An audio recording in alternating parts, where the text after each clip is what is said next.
சங்கீதம் 19ஆம் அதிகாரம். வானங்கள் தேவனுடைய மகிமையை வெளிப்படுத்துகிறது. ஆகாய விரிவு அவருடைய கரங்களின் கிரியையை அறிவிக்கிறது. பகலுக்கு பகல் வார்த்தைகளை பொழிகிறது. இரவுக்கு இரவு அறிவை தெரிவிக்கிறது.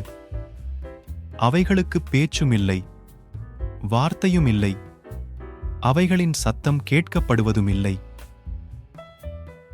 ஆகிலும் அவைகளின் சத்தம் பூமி எங்கும், அவைகளின் வசனங்கள் பூச்சக்கரத்து கடைசி வரைக்கும் செல்லுகிறது. அவைகளில் சூரியனுக்கு ஒரு கூடாரத்தை ஸ்தாபித்தார். அது தன் மணவரையிலிருந்து புறப்படுகிற மணவாளனைப் போலிருந்து பராக்கிரமசாலியைப் போல் தன் பாதையில் ஓட மகிழ்ச்சியாயிருக்கிறது. அது வானங்களின் ஒரு முனையிலிருந்து புறப்பட்டு அவைகளின் மறுமுனை வரைக்கும் சுற்றியோடுகிறது. அதன் காந்திக்கு மறைவானது ஒன்றுமில்லை. கர்த்தருடைய வேதம் குறைவற்றதும் ஆத்துமாவை உயிர்ப்பிக்கிறதுமாயிருக்கிறது. கர்த்தருடைய சாட்சி சத்தியமும் பேதையை ஞானியாக்குகிறதுமாயிருக்கிறது. கர்த்தருடைய நியாயங்கள் செம்மையும் இருதயத்தை சந்தோஷிப்பிக்கிறதுமாயிருக்கிறது. கர்த்தருடைய கற்பனை தூய்மையும் கண்களை தெளிவிக்கிறதுமாயிருக்கிறது. கர்த்தருக்கு பயப்படுகிற பயம் சுத்தமும் என்றைக்கும் நிலைக்கிறதுமாயிருக்கிறது. கர்த்தருடைய நியாயங்கள் உண்மையும் அவைகள் அனைத்தும் நீதியுமாயிருக்கிறது.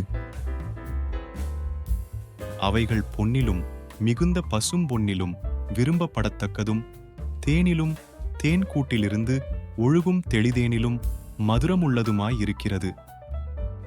அன்றியும் அவைகளால் உமது அடியேன் எச்சரிக்கப்படுகிறேன். அவைகளை கைக்கொள்ளுகிறதினால் மிகுந்த பலன் உண்டு. தன் பிழைகளை உணருகிறவன் யார்? மறைவான குற்றங்களுக்கு என்னை நீங்களாக்கும். துணிகரமான பாவங்களுக்கு உமது அடியேனை விலக்கிக்காரும்.